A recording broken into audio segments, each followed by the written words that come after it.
थी पहले, और से पहले जमाया करता था यहाँ पर तमाम चपरासी रहा करते थे, लेकिन आज कोई नहीं दिखाई दे रहा है। और आज हम देखना चाहेंगे कितने ड्यूटी करके पैसा लेते हैं और कितने सफे पेट खाने सो करके पैसा लेते हैं। आओ आओ बरखुदार आओ।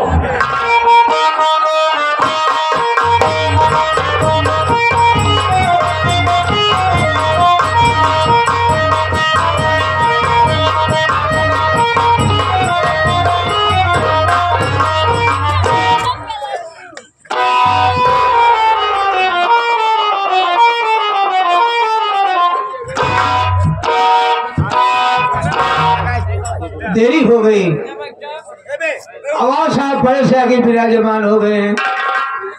बहुत देर लगा था बाबू, ये बहुत खूंखार आदमी बा, बातें बाबू तो गोली चार्ज कर दिए था। हम तो करू दाई मार जाए से भाई,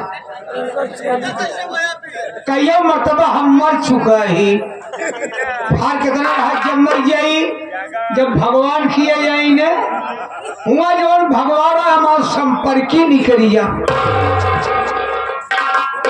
पहले हमारे उनके न्योता हकारी होत रहा, लेकिन तनिक तनिक बाद में टिंडपुर जमा दुआरे छोड़ रहे, लेकिन मानदान हमारा उतना ही बनेगा। अगर भूले भड़के कबो दुआरे पहुंच जाई थी ना तो छूछ लोटा पानी लेके जरूर दौड़त थे। मिलब देखा का होता, सितारे हिंद का रुतबा सरकार को वाला, हमेशा खुश नजर बख्शे मेहरबानी का ताला। चीज गुलाम वफादारी सबक सीखा है, ये हाथ जिससे आपका नमक खाया है। क्या हुमुख है सरकार, भागने को लिखिया तो एक कदम पे को नहीं, दो कदम पे दो गोली, तीन कदम पे लोगों को बाजार कर दो। डर गया सर,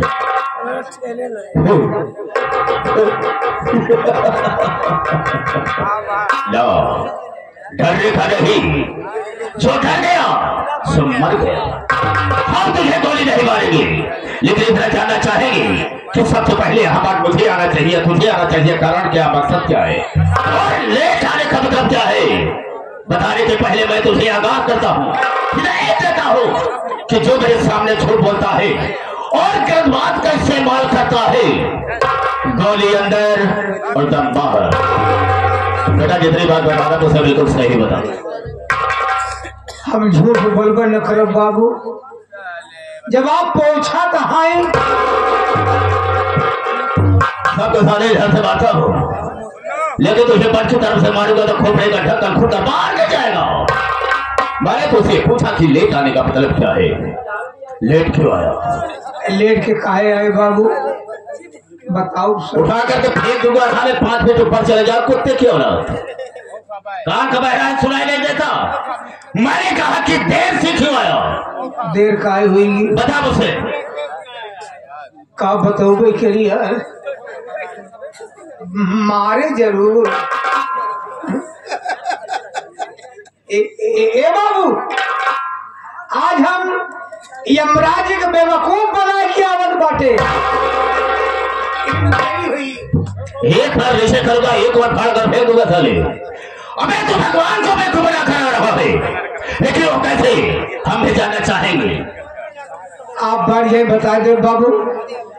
बाबू जी मृतलोक है, मृतलोक में आदमी को शंकर जी का पूजा पाठ करत बा, के विष्णु भगवान का पूजा पड़ा बा, यानी नाना प्रकार के देवी देवताओं की पूजा याचनाएं हो रही। हम कहे हमको को पूजा पाठ न करब, अगर हमको तपस्या करेगी बा तो हम यमराज की तपस्या करब। यमराज की तपस्या करे खातिर बाबू हम जंगल में भाग गए। जंगल में पहुंचे बाबू, हम खड़ा होके लागे कर रहे तपस्या। चौकी जाता है, दर्शन नहीं मिले, हम काम का करी। हम तुरंत बोले रहिए लेटे लेटे ढेर दिन करे बाबू। कहे चौ या था बाबू तपस्या दर्शन नहीं मिला। हम कहा अब क्या करी, हम तुरंत उठ के बैठ गए, उकुरू मुकुरू बैठ के बाबू हम जल्दी जल्दी साले दिमाग खराब हो गया है, क्या करने लगा? तपस्या तो नाम क्यों नहीं लेता है? जैसे ले चाहे खड़ा हुई गए। आगे बोल। हमारे तपस्या में खुश हुए नहीं महाराज जी। ए बाबू फरसा पर चढ़ के भैंसा हाथे में लई के मारोगे साले खोपड़े का ढक्कन खुल जाएगा। भैंसे बचा कर फरसे को हाथ में लेकर चले आए। हमरे आगे आइए। उसके बाद क्या हुआ? औते मन अपन दुइनो खोल दी। हो गया बे? अखिया फिर क्या हुआ? खोलते मन हमार ले लगन उनके हम ले लीन, यानी दर्शक दोनों तरफ से मिल गया। बोले बेटा, ए बेटा मांग, बेटा मांग, मांग ले बेटा। अरे मेरे लाल मांग मांग। मैं तेरा बेटा हो गई। यमराज हमका कहा था बाबू, आपको नहीं कहा तो सारा मेरी तरफ क्यों करता है? अरे तो दुनिया ने कहा कराई जाई। अच्छा बहुत साले वो बेटा यमराज हमका कहा था ए बेटा मांग, मांग ले। हमका कुछ न मांगब। बोले हमारी तपस्या की है तुमको मांगना पड़ेगा।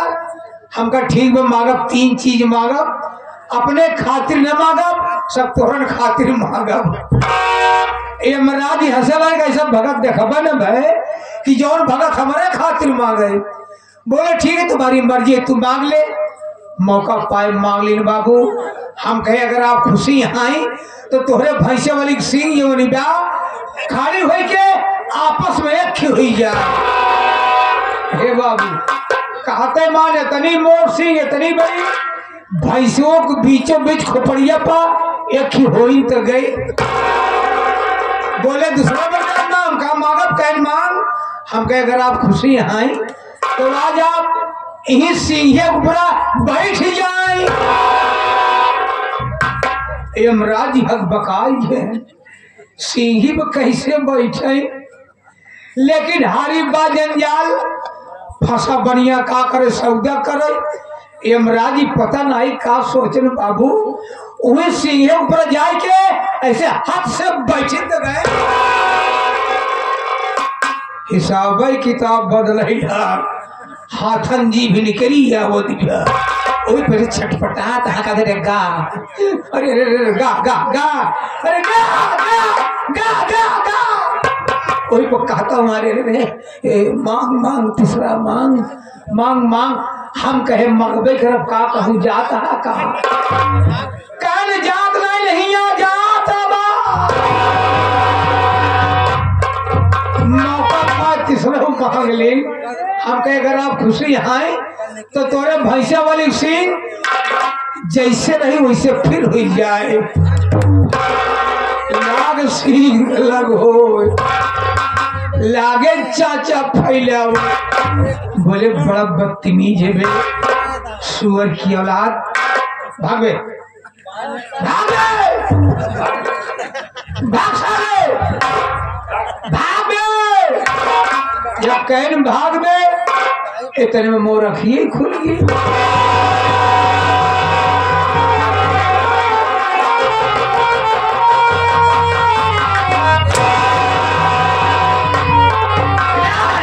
मैं कहता हूँ कहाँ जाता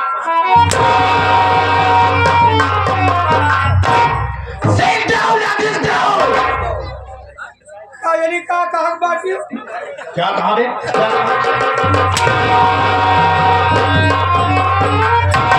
मैंने कहा चले जाना जाओ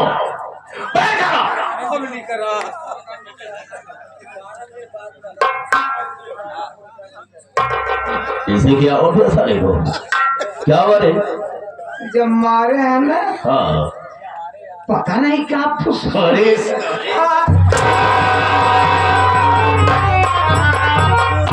मैंने कहा जमीन पर बैठ जाओ बैठ जाओ।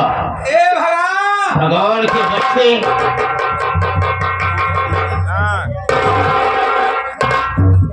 अब इसके सारे के लिए मुझे पानी की भी व्यवस्था करना होगा। पानी का साला लेठी बैठा आसन मार कर बैठ। बासन में आ जा बा। ए कार का बहरा मैंने कहा है आसन मार कर बैठ। और मेरी बात जब मैं भाइयों से माताओं बहनों से बात करूंगा तो बीच में बोल करके डिस्टर्ब नहीं करेगा। बिल्कुल नहीं बोलेगा। आपकी बारी बाबू, आप बोलेंगे। हाँ मैं कह दिया नहीं बोलेगा। क्या बोला? चुप, मैं बोल रहा हूँ सारे। बोला जी। मेरे दोस्तों, मेरे साथियों एवं माताओं और बहनों, ये नाचिस गुलाम मास्टर दुर्गेश पांडे का परिवार आप सबका हार्दिक स्वागत करता है। दोस्तों, आप सब जमीन पर बैठे हैं साथियों, एक जमींदार के हैसियत से हैं और हम सब इस चौकी पर हैं चौकीदार की हैसियत से हैं। हम सबका परम कर्तव्य होता है आप सबकी सेवा करना। आप लोग कोमल कोमल कदमों को कष्ट देते हुए और अनमोल नीत को होते हुए ये हमारे मास्टर दुर्गेश पांडे की पार्टी को देखने के लिए आए। वैसे दोस्तों रात होती है सोने के लिए, आराम करने के लिए, लेकिन आप सब अपने नींद हराम करके बैठे हैं। तो वैसे तो नहीं कह सकता हूं, वादा तो नहीं करूंगा, लेकिन मैं आशा करूंगा कि आप सबकी नींद हराम नहीं होगी। लेकिन दोस्तों आप सबका शांति का सहयोग हम लोगों की सफलता होगी। ज्यादा न कह करके हम अपने वार्ता को यही पर विराम देते हैं और कहानी पर आते हैं। तो सबसे पहले मैं अपना परिचय बता देना ज्यादा बेहतर एवं मुनासिब समझता हूं। रात का चले वालों को रात का तमाम है और सब भाइयों के कदमों में मेरा कैसे तो माथे निकाल लो और सीना जमी का फाड़ कर पानी निकाल दो। मेरे दिल में आए तेज समुद्र उछाल दो और चलती हुई जहाज का लंगर संभाल दो। शोहरत है मेरे नाम की इस सारे जहान में और शेरों के छक्के छूटते हैं जगन्नाथ जाहिर के। ये जगन्नाथ जाहिर 420 420। हेलो दोस्तों, आप सबसे अपना नाम बता दिया, लेकिन मेरा ठिकाना कहाँ है, मैं रहने वाला कहाँ का हूँ। राम साहब खड़े हो जाओ। हाँ तो दोस्तों, जिला रीवा ग्राम जगापुर का रहने वाला हूँ। दोस्तों आज की रात ये चकमक तोड़ नहीं होगा, बल्कि होगा जगापुर। और मुझसे मतलब होगा तो सिर्फ जगापुर के लोगों से। यहाँ के लोगों से मेरा कोई वास्ता नहीं, कोई मतलब नहीं होगा, सिर्फ रात भर के लिए। सुबह तो हमारा भाई है। साथियों, मेरे परिवार में मेरी धर्म पत्नी है जिसका नाम है पार्वती। हाँ सर, लेकिन दोस्तों पार्वती मेरी बीवी औरत नहीं है। बीवी न हो? नहीं, वो दूसरी औरत है। ये कैसे बाबू? पहली शादी मेरी हुई थी जिला बांदा ग्राम बाबू नगर में। वहीं का रहने वाला था एक राम लखन की बहन थी जिसका नाम था कविता। उसी से मेरी शादी तय हो गई और राम लखन ने दहेज में 1 लाख रुपया और 1 4 चक्का गाड़ी देने को कहा था। बारात लेकर गया। शादी हो जाने के बाद वो दहेज देने से मुकर गया, इनकार कर गया। अपनी कुछ समस्याएं बताने लगा कि इस समय हमारे पास मजबूरी है जिससे कि हम आपको दहेज नहीं दे सकते हैं, लेकिन हम वादा करते हैं कि आप मेरी बहन कविता को लेकर के अपने घर जाएं, हम आपका दहेज आपके घर तक पहुंचा दें। ईमानदार था बाबू। उसकी मजबूरी को मैंने समझा और कविता को लेकर घर आ गया। काफी समय बीत गया, लगभग 2 साल बीत गए। कविता ने एक बच्चे का जन्म भी दिया। अच्छा, लेकिन वो ससुरा न तो मेरा दहेज दिया न तो अपना मुंह दिखाया। वो बच्चे का नाम मैंने बहुत प्यार से रखा है कंसराज। बेटे का नाम कंसराज आप रखे हैं? हाँ सर, बहुत प्यारा नाम है। रासन बैठा था और अपने दिल में सोच रहा था कि वो सारा वादा किया कि हम आपका दहेज आपके घर तक पहुंचा देंगे। मुझे गुस्सा आ गया, उठाया मिट्टी का तेल और उसके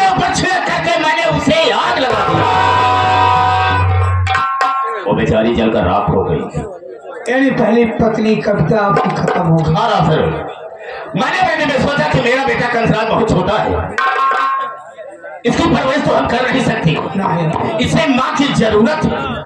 तब मैंने पार्वती से शादी किया और पार्वती जब से मेरे घर में आई तब से मेरे बेटे के ख्याल रखती रही, पालन पोषण करती रही। और क्यों नहीं पालन पोषण करेंगे? धीरे धीरे मेरा बेटा सयाना होने लगा। लेकिन हाँ सर, जो पार्वती है उसने भी एक बेटे का जन्म दिया है। इन्हें दूसरी बीवी से? हाँ सर, एक बेटा। जिस बच्चे का नाम मैंने रखा है संतोष कुमार। संतोष कुमार, हाँ। अच्छा नाम है।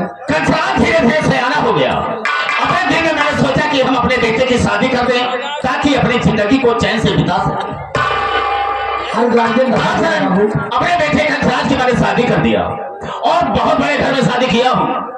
बहुत खूबसूरत है हमारी बहू। क्यों नहीं? और बहुत सारा मुझे दहेज मिला है। हाँ मिला वही सामान। लेकिन तुम्हें मालूम नहीं होगा कि मेरी बहू का नाम क्या है। बिना बताए क्या जानेंगे?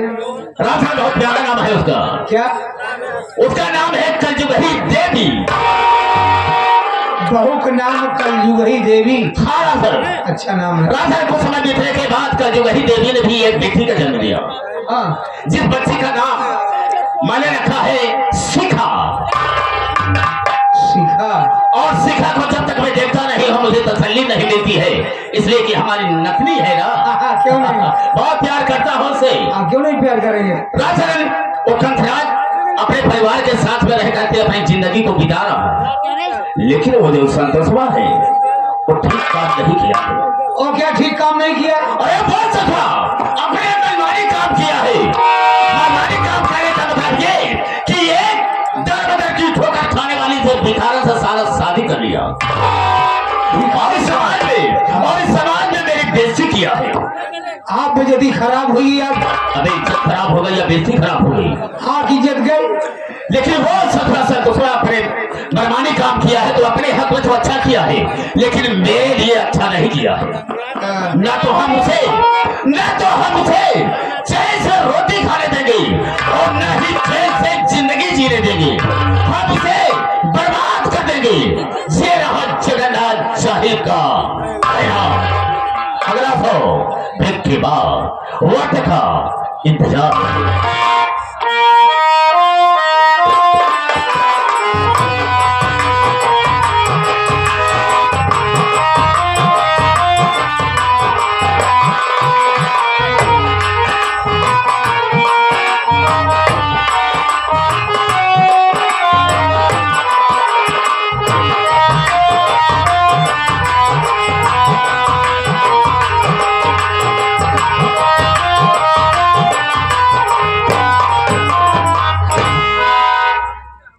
माननीय श्री प्रोग्राम मालिक और दूर दराज से आए हुए नौटंकी कला के समस्त प्रेमी भाइयों को सगुन सरसंगीत पार्टी की ओर से प्यार भरा नमस्कार। साथ ही साथ साथियों, आप लोग मेरा परिचय लीजिए। साथियों, मेरा नाम शेखर कुमार है और मैं शहर कानपुर का रहने वाला हूँ। लेकिन अफसोस की बात साथियों कि इस दुनिया में मैं अनाथ हूँ। इस दुनिया में मेरा कोई नहीं है। लेकिन एक वक्त था साथी कि इस दुनिया में मेरा भी एक हंसता खेलता परिवार था। घर में मेरे बाबूजी थे जिनका नाम श्री कन्हई राम था। मेरी माता जी थी जिनका नाम श्रीमती कल्पना देवी थी और एक मेरी बड़ी बहन जिनका नाम सावित्री देवी था। साथियों, गरीबी चरम सीमा पर होने के कारण मेरे बाबूजी दिन भर मेहनत मजदूरी किया करते थे, लेकिन फिर भी कायदे से 4 प्राणियों के लिए शाम को कायदे से 2 वक्त की रोटी नसीब नहीं होती।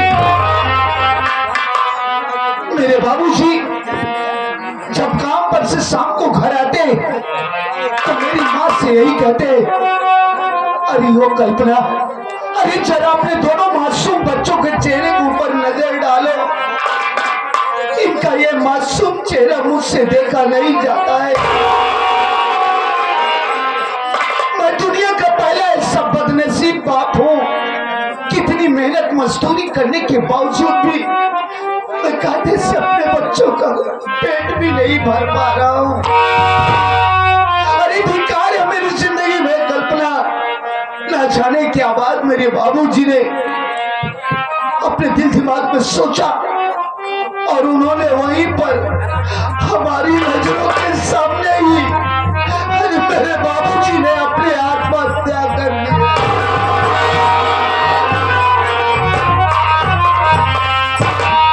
यह दृश्य देखकर मेरी माँ तो अवाक रह गई। दौड़कर बाबूजी की लाश से लिपट कर रोने लगी और रोते रोते अचानक उन्हें भी हार्ट अटैक आया और मेरी माँ भी यह दुनिया छोड़कर हमेशा के लिए चली गई।